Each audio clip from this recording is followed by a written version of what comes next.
Bonjour et bienvenue à ce boulevard de la recherche à l'Université catholique de Lille où nous avons l'occasion et le plaisir de recevoir de jeunes doctorants, futurs docteurs, qui nous présentent en quelques mots leurs travaux, leurs thèmes de recherche.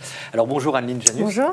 Très heureux de vous recevoir. Alors vous travaillez sur une thèse qui est sur le point d'être terminée, que vous allez bientôt soutenir, intitulée « Intérêt d'un amendement organo-minéral pour remédier au sol des sols de friches industrielles multicontaminés en milieu urbain ». C'est ça. Donc à propos des thèmes de contamination des sols de et pollution de gestion et de remèdes à proposer. C'est ça. Alors pourriez-vous nous dire donc, où vous êtes inscrite pour cette thèse et quel est le sujet, l'objectif? D'accord, donc moi je suis inscrite à l'ISA de Lille, donc l'Institut supérieur d'agriculture, et plus précisément au laboratoire LGCGE, donc laboratoire génie civil et géo-environnement.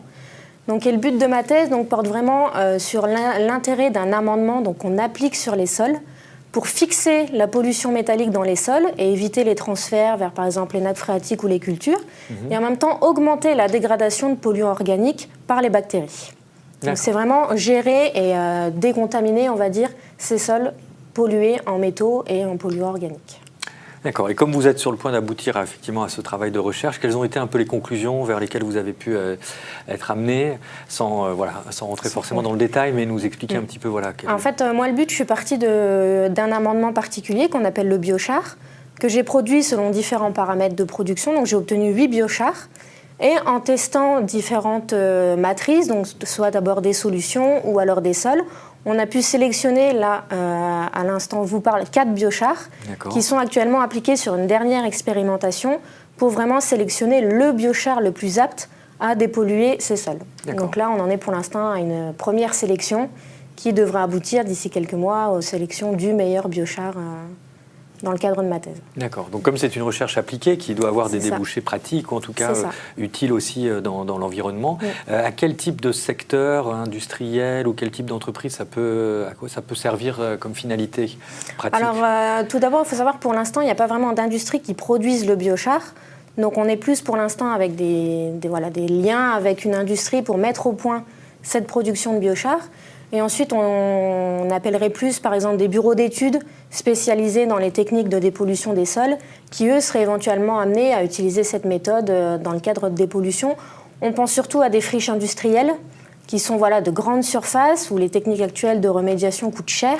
Donc on serait plus sur ces grands espaces sur lesquels on appliquerait avec des bureaux d'études ce biochar, pour stabiliser la pollution et éventuellement favoriser la dégradation de certains polluants. Et est-ce qu'il faut une zone particulière environnementale sur laquelle ça peut s'appliquer, c'est-à-dire par exemple en France, dans une région particulière ou en Europe, ou quelles sont les zones un peu qui peuvent être concernées? Ça serait éventuellement des zones agricoles. Bon, le biochar, il peut être appliqué sur l'ensemble du globe. Il y a différentes études à l'international qui portent là-dessus. Mais ça peut être autant utilisé sur des sols agricoles, ou pour lesquels qui sont très contaminés, qu'on ne peut pas développer de culture alimentaire dessus. Donc le but, ce serait vraiment d'appliquer ce biochar pour ensuite rendre ces sols aptes à la culture, ou éventuellement des friches industrielles qui sont très vastes, très contaminées. On ne sait pas trop quoi en faire en attendant. Donc le but, c'est vraiment d'appliquer ce biochar sur ces endroits-là, en attendant éventuellement de définir d'autres méthodes plus poussées, éventuellement plus chères, en attendant les futurs usages de ces sites. D'accord, mais des zones désertiques, par exemple, c'est possible? Ça. Oui. D'accord, donc on voit effectivement vers quel type aussi de région du monde ça peut intéresser, évidemment. Et vous, alors, dernière question, après votre soutenance de thèse, vers quelle suite allez-vous donner à votre travail ou vers quel projet allez-vous vous destiner ensuite? Alors, il faut savoir que il y a un projet qui a été accepté par l'ADEME, donc l'Agence de l'environnement et de la maîtrise de l'énergie, qui porte un peu sur la suite de mon sujet de thèse. Donc, le biochar qui sera sélectionné à la fin de ma thèse sera ensuite appliqué in situ sur des friches urbaines et des sols agricoles contaminés.